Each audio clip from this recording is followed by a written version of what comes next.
Welcome to Brain Health 101. This program is designed to help educate you and give you ideas for activities that can help keep your loved one's brain healthy. It's meant for persons that have been diagnosed with dementia. These activities are designed to be done together in order to maximize their brain health and engage you both. Look for the accompanying episode guide to help you navigate the activities in this program. I'm Dr. Greg Jica, and I'm a neurologist who focuses on taking care of patients with memory problems caused by diseases like Alzheimer's. I'm constantly searching for new ways to slow and/or stop memory problems in aging. I've been researching ways to promote healthy brain aging for almost 35 years now, as we continue to look for new medicines and potential cures for diseases like Alzheimer's. Regardless of your background, there's a lot you can do to care for your loved one and promote their brain health, in addition to their regular medical care and the medications we have. The activities featured in this program cover mental stimulation, social engagement, physical activity, healthy brain diets, and many other daily activities which can make a huge impact on their brain health. We hope you try some of these activities with your loved ones at home.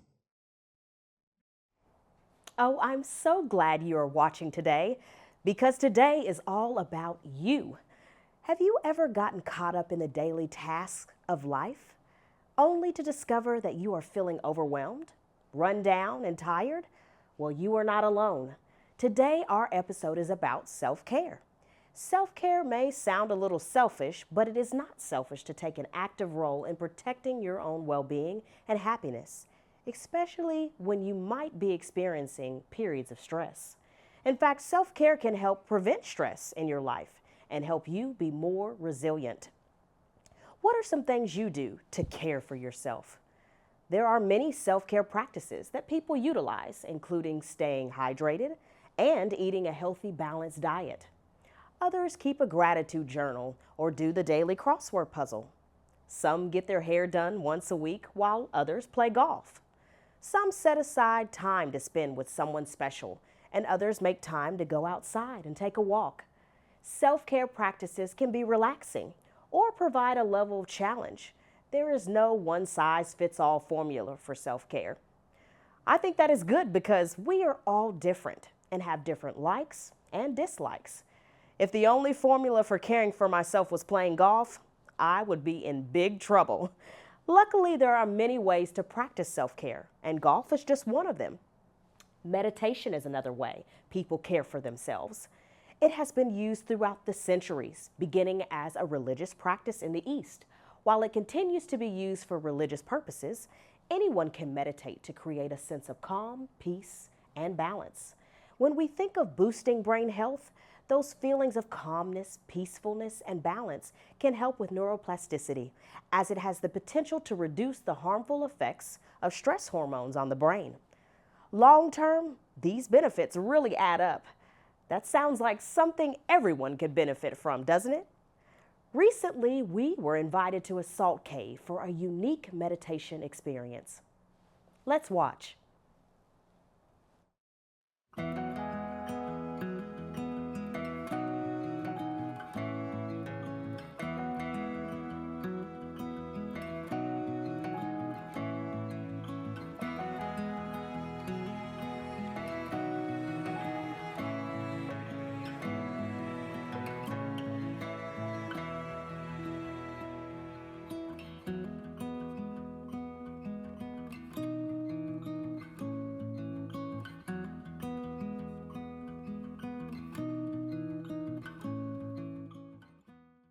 Hi, my name is Lara Levine, and I own Lexington Salt Cave. Lexington Salt Cave is actually a space for halotherapy, which is dry salt therapy. I lead a twice-a-month Yoga Nidra class. Yoga Nidra is a form of yogic meditation. It allows the body and mind to deeply relax, and it also helps ease stress and anxiety and helps people feel calm, safe, and comfortable. So welcome to this practice of Yoga Nidra. If you've never practiced Yoga Nidra before, Yoga Nidra is a form of yogic sleep, but it's more like yogic meditation. So it can be practiced while seated, while laying down, which is probably preferred, or in a chair, but it's basically anywhere you can be comfortable.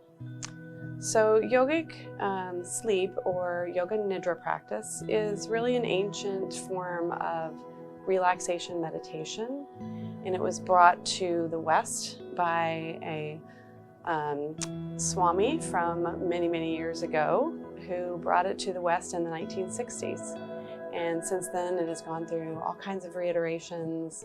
And now it's very commonly used for trauma, for anxiety. It's used as a deep relaxation practice.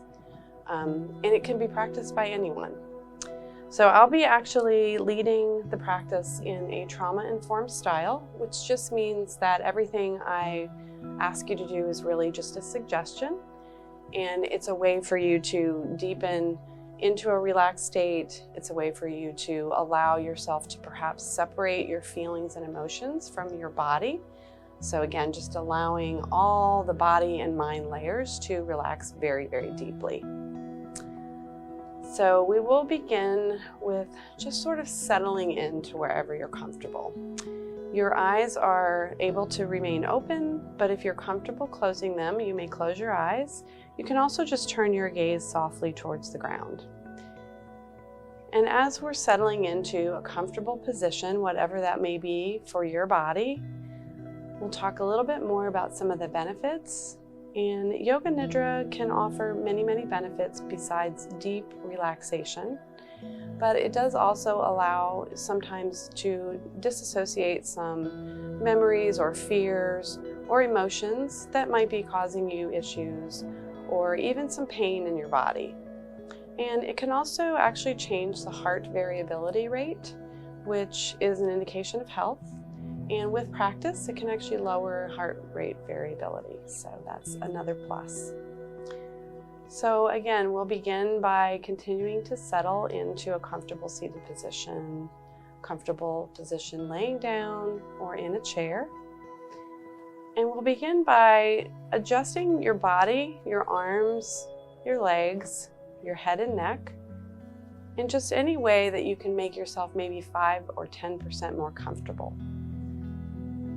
And then we'll begin by noticing the surrounding area, wherever you're sitting or laying. Maybe perhaps noticing textures under your fingertips or your hands. Noticing the quality of the cloth or the clothing, the cushions. Taking note of what's underneath the body. Here in the Salt Cave, we have the advantage of additional tactile feeling. Maybe perhaps moving the hands in the salt, noticing how that feels, really tuning into all the physical sensations of the body. Perhaps even noticing any sounds in the room, maybe any smells, noticing if you have any taste in the mouth, and then starting to allow the jaw to relax and unhinge, letting the tongue just kind of relax in the mouth, perhaps laying on the bottom of the mouth, and begin to start relaxing and softening muscles in the face. So letting the eyelids droop, the cheekbones relax, softening the muscles through the forehead, around the jawline, and the neck. Perhaps letting the chin drop to the chest if that feels right for you. And letting the breath fill up the back of the neck. Letting the shoulder blades relax and kind of soften, allowing the shoulder blades to react to gravity, pulling them down the back side of the body. The muscles of the shoulder blades and the side body kind of letting go of their grip. And letting the hips and legs feel heavy and relaxed, all the way down to the calves and the feet. letting go of any tension that might be in the calf muscles or the ankles or the feet. Allowing the arches to relax.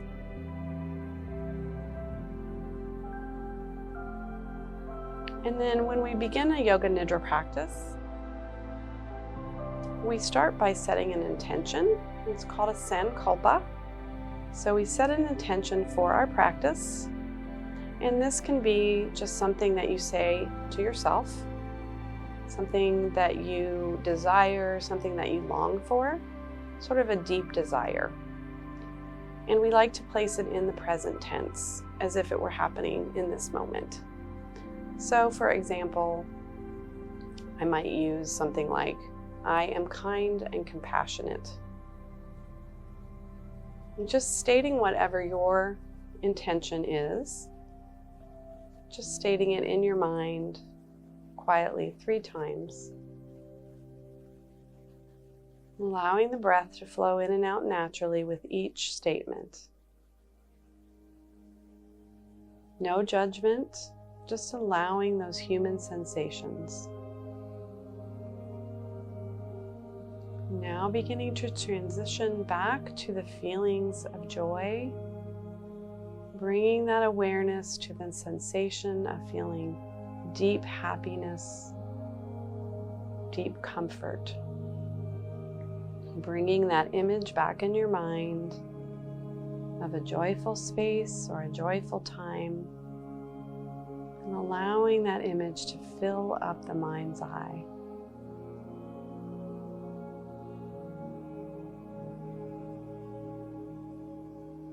Now we'll begin to develop some opposite sensations. So imagine the body is feeling very cool. Imagine the temperature in the room is dropping. Bringing to mind the feeling of being cold. How the body feels when it's cold.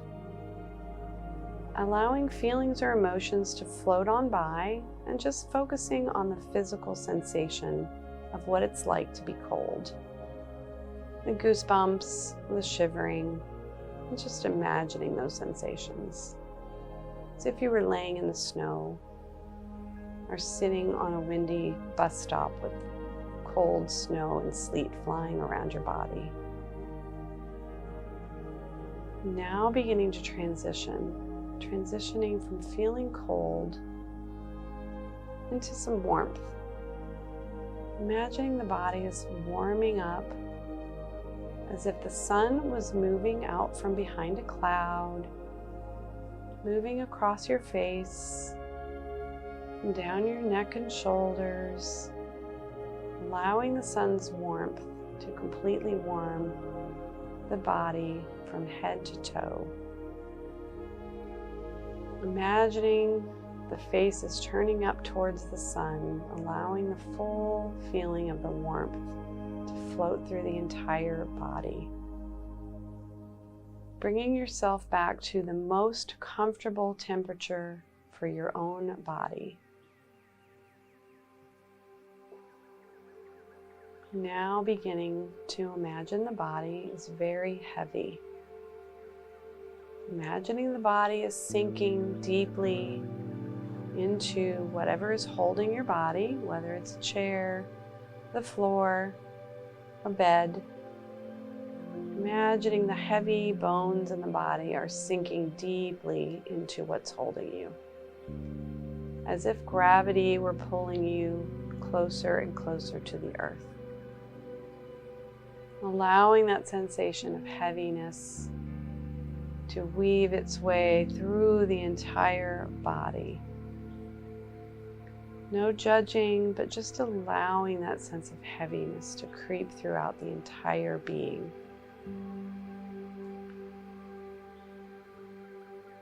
Now slowly begin that transition as if a weight were lifted off of your body, beginning to feel lighter. Imagining the body as if it were a feather. Gravity is slowly allowing the feather to rise. The body is becoming lighter. All of the bones in the body are lightening, floating, and the whole being feels light and airy, as if you were floating on a cloud. Just imagining your whole body gently floating just above the ground, relaxed and floating as if you were on a cloud or a soft wave.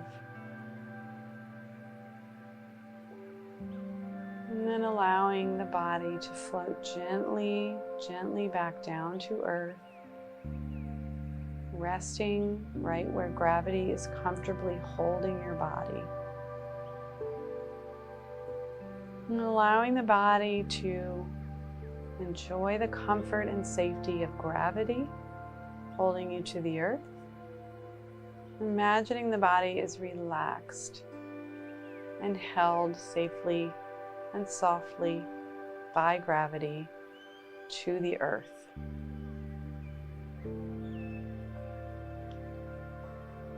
Now imagining your body again in the space that you are in, relaxed, held by gravity on the earth. And begin to notice your breath. Just noticing your inhales, beginning to notice the expansion if there is any movement or sensation associated with the inhales. And again on the exhales. Perhaps now begin tuning in to any sounds that you hear outside the building, inside the room you are in. Noticing any smells, any sensations, perhaps moving your fingers or toes, and begin noticing physical sensations beneath the body.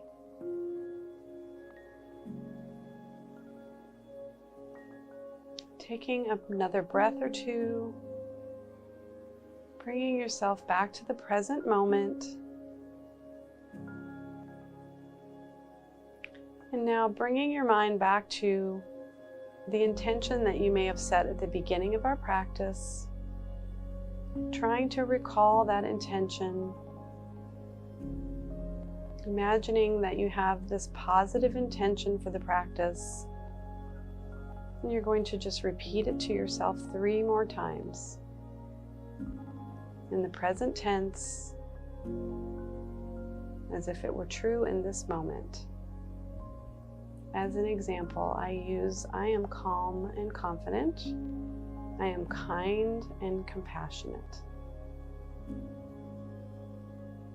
Repeating your intention.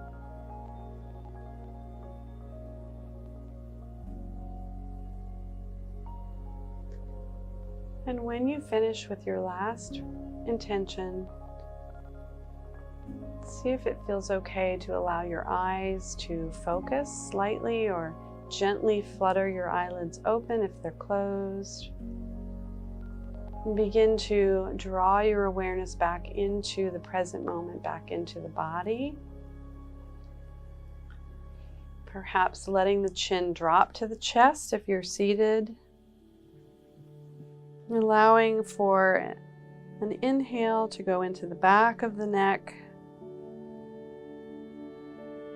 And then allowing the chin to come back to center. And it's a great time if you're able to cross your arms, perhaps wrapping your arms around your body, giving yourself a gentle hug. Perhaps bringing to mind something that you are currently grateful for in this moment. And as with all yoga, I say thank you for practicing with me. And the light in my heart sees the light and honors the light in your heart. Namaste.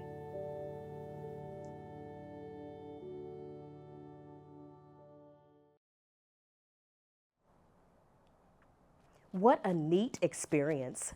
I have never meditated in a salt cave before. You don't have to have a salt cave to do meditation, but a relaxed space does help. Meditation can be done anywhere, Spending 5 to 30 minutes staying focused and breathing can allow you to get rid of the cluttered thoughts in your mind. It may be challenging at first, but after some time, you will develop a practice that works for you.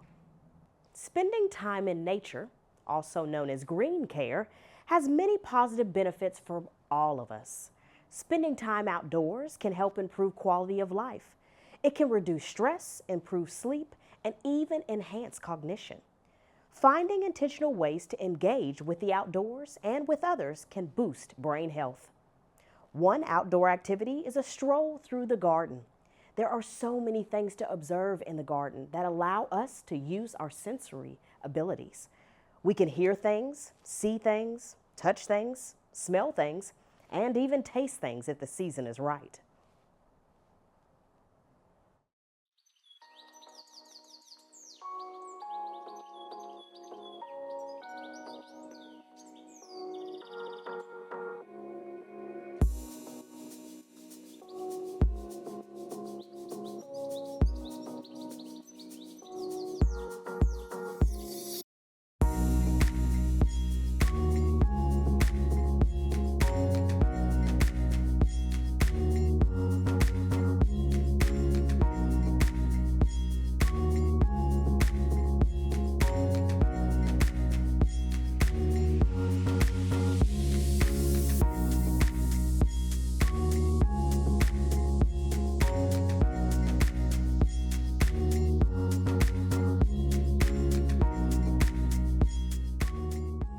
My name's Rick McGee, and I'm giving a short tour of the Ashland Terrace Garden at 475 South Ashland Avenue.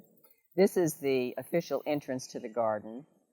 We've got brochures on the community here and garden brochures. And over here, we've got a mailbox with a hook that has scissors on it because this is a public cutting garden. So when people come into the garden, they can grab a pair of scissors. The price list is on this post, and basically what we do is charge 25 cents per stem. Anything is available to be cut except the roses, which are reserved for the residents. So only the residents can cut the roses. This is our main garden, and then a couple of years after we built this one, we added a second garden in the back for cutting. So we'll start out back there.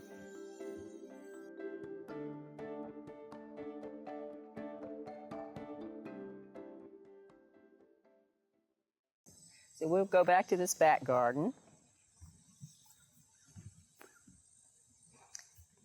And when folks come to cut flowers, they can grab a cut-off water bottle, which will fit in their car bottle holder, and get water in the bottle. And they've got their scissors, and they can cut flowers as they go.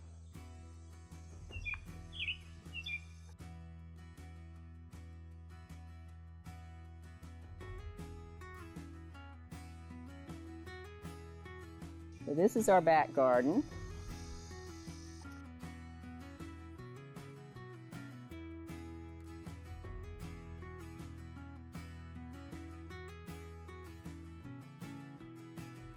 And any of the flowers in this garden can be picked except those that are grown for the monarch butterflies. We're a certified monarch way station. We have a sign on that back fence. So we prefer folks not to cut any of the Mexican butterfly weed or the just common butterfly weed that we've got back here. But anything else is okay. Because our residents' average age is 85 or older, we like to have some raised beds because, of course, as you get older, it's harder to bend over. So we have 4 raised beds here, and I believe we've got 6 out in the front garden. So the thing to do would be to take your scissors and your water bottle and cut whatever flowers you want, keeping track, of course, that every stem is 25 cents, which goes to maintain the garden. Back here we have more cutting flowers. This is something we just recently started growing. This is called Love in a Mist. The Latin name is Euphorbia marginata, which I have a hard time remembering. But this is a wonderful filler plant. You can cut this, put it in water, and it will last 2 or 3 weeks as a filler. So we're very happy with this plant. The plants over here, which you often see in the grocery store, are called Alstroemeria or Peruvian lily, and they last a couple of weeks in a vase, so they're a good plant to cut. Roses are everybody's flower of choice in the retirement community, and of course, when folks from outside come, they want to cut the roses, but we've asked that they not do that, and we reserve the roses for the residents, so they're really the only flowers that you cannot cut if you're from the neighborhood. And we have about 50 rose bushes.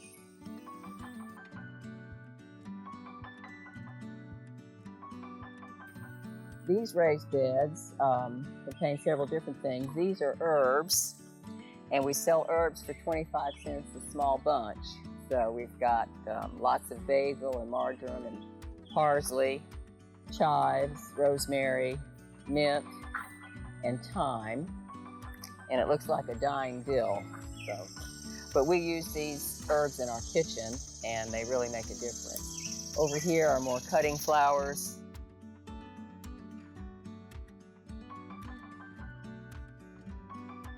This is our little fairy garden for the kids in the neighborhood.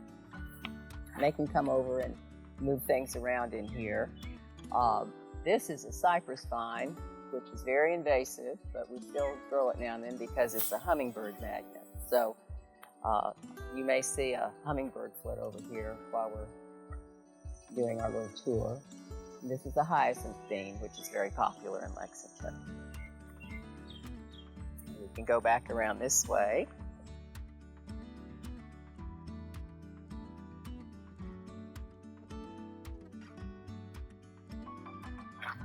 This area to the left has pretty much turned into a shade garden. We had a resident who died whose family wanted to remember her with something in the garden, so we set up a little shade garden over here on the left, and I'm adding to it as time goes on.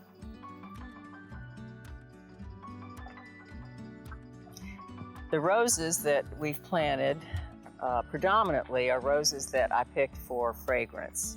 So when residents walk down the walkway, they can stop and smell a rose. And this one smells heavenly.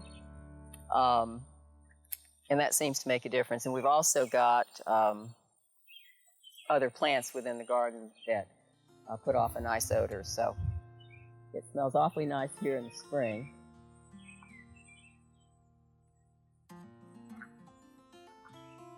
This very large leafed plant is again invasive, but we had a huge space to cover. That's called a butter burr, common butter burr.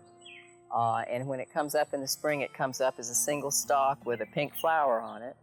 And then over time, comes up and spreads. We've also got, of course, hostas in here. This is what you call sensitive fern, also invasive, but it makes a nice display because we've got another large area.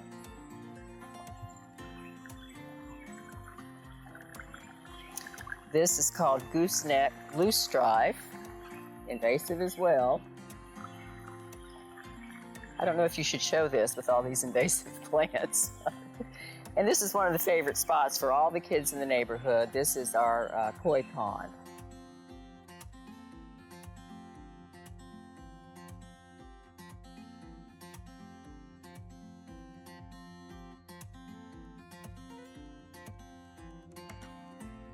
Right now we have 5 koi and probably about a dozen goldfish. We had more goldfish and more koi, but they were recently attacked by a fairly young heron.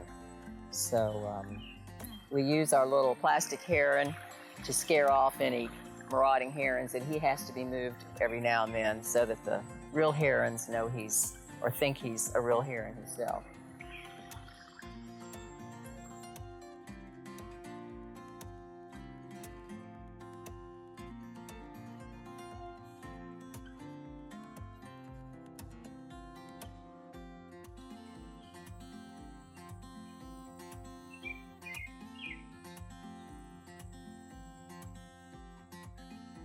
This is our little hummingbird garden.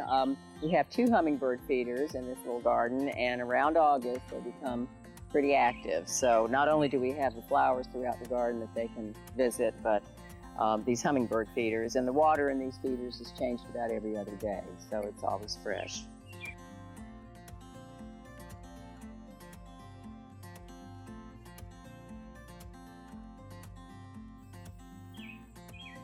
That's pretty much this area, but this is a favorite spot to sit for residents.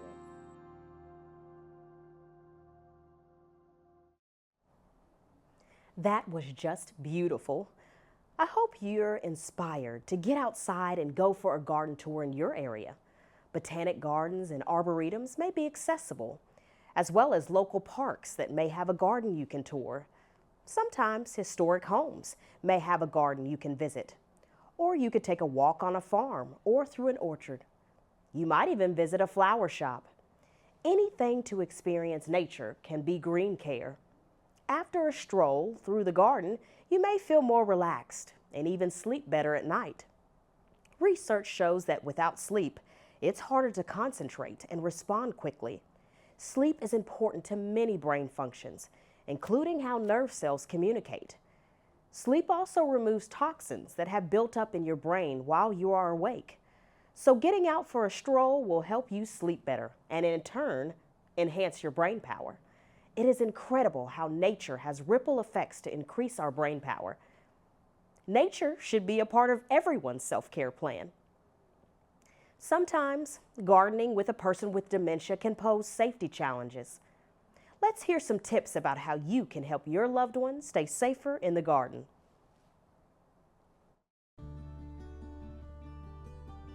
Gardening is a wonderful activity for anyone. Young, old, and in between, gardening can be a great activity that provides purpose. When gardening with a person with moderate dementia, there are some safety tips to be mindful of. A person's balance can be affected, so you'll want to be cautious about uneven gardens and bending down and getting back up again. Raised garden beds or pots may be a better alternative. Stools and benches can be useful. Supervision may be required when your loved one is using tools such as hoes or spades, which can be sharp. You may want to switch to smaller handheld tools. Many summer plants require a lot of sunshine to grow. However, too much sun is not so good for us. Make sure to wear sunscreen and a wide-brimmed hat when gardening to protect yourself. You may find it better to garden early in the morning or late in the day to avoid too much sun exposure. If you keep safety in mind, your gardening efforts can be a rewarding experience for you and your loved one.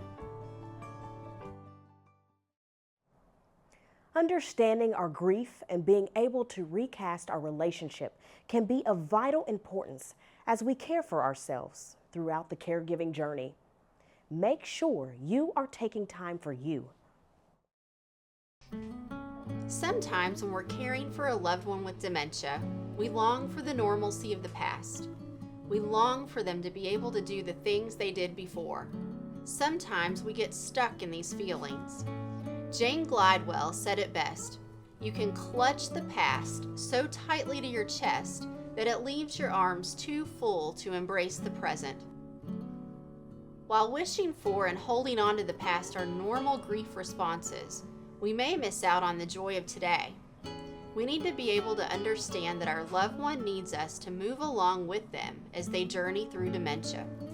When we recast our relationship with that person, we change our perception of the relationship and our expectations. We realize that we have a role to play that requires us to stop focusing on what used to be and focus on what is needed now. Open your arms and embrace the little moments of joy that may come. If you're struggling with grief, talk with someone in your faith community, a counselor, doctor, or contact the Alzheimer's Association's 24-hour helpline at 1-800-272-3900. Today, we've demonstrated some self-care practices to show you how good self-care can feel. These self-care tips are backed by science. The research shows they are good for your brain and body. Doing a few minutes of self-care each day may help improve your mood and help you feel better. You may be more focused too. I hope you find these and other ways to boost your brain power.